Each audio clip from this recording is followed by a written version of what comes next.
Music, for example. I mean, we had the Spice Girls, we had MC Hammer, we had the Macarena. But it wasn't all good mind. I mean, we spent years trying to get off take back. That guy fucking Barlow just kept coming back. Like one of those floaters who just can't flush. And television, that was better then. I mean, okay. I mean, alright, Succession and Game of Thrones, they're okay. But we had classics like Baywatch and Dukes of Hazzard. I mean, these were groundbreaking. I mean, they're pushing back the boundaries of diversity.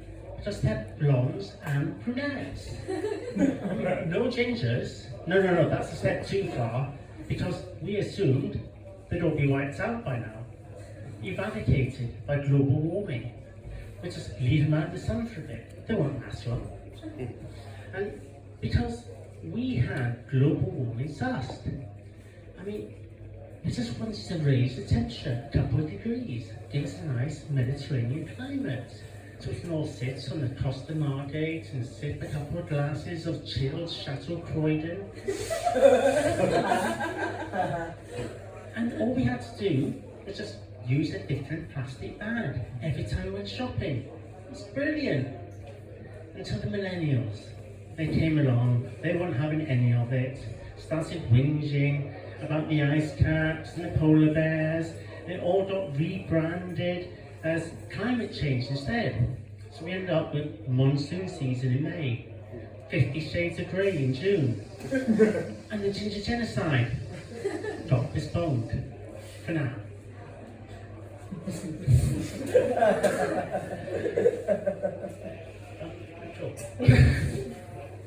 But I tell you what they do have now is more means of communication. I mean, we didn't have email or mobile phones or WhatsApp or social media. It's made asking girls out that much more complicated. I mean, we couldn't just swipe right or slide into their DMs or follow their profile. We actually had to follow them home.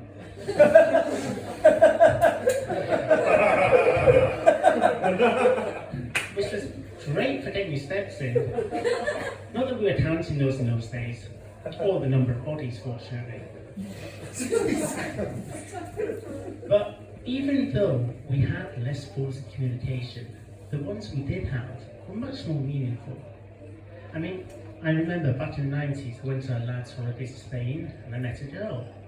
And nowadays, we'll all be, taking selfies and making TikTok videos, and showing off on Instagram. But we didn't have those. So we just did the boring stuff like getting drunk and having sex.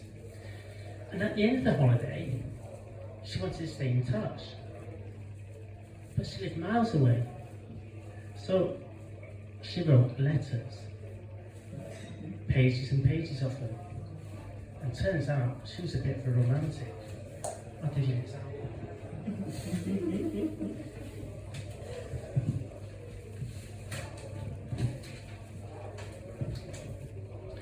Shall I compare thee to a summer's day?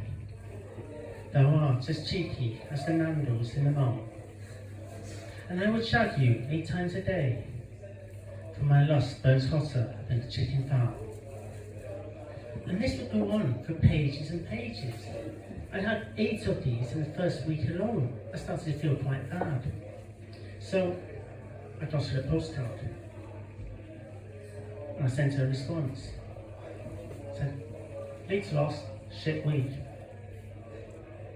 And then, just to prove that I was years ahead of my time, I put a little sad face emoji.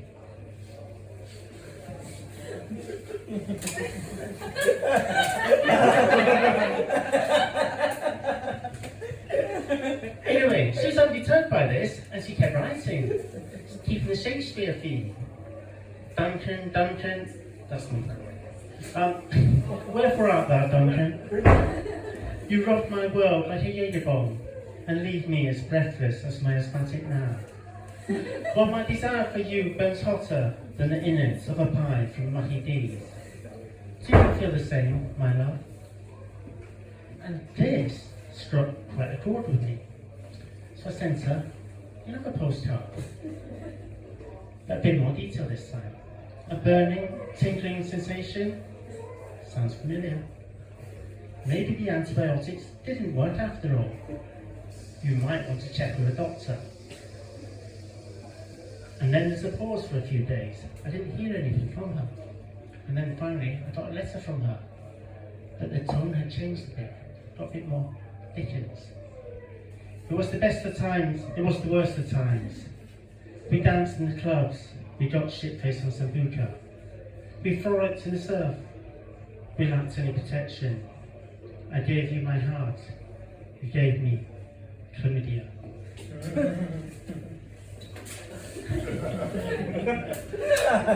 I didn't really know how to respond to that, so I did what any real man would do, and didn't.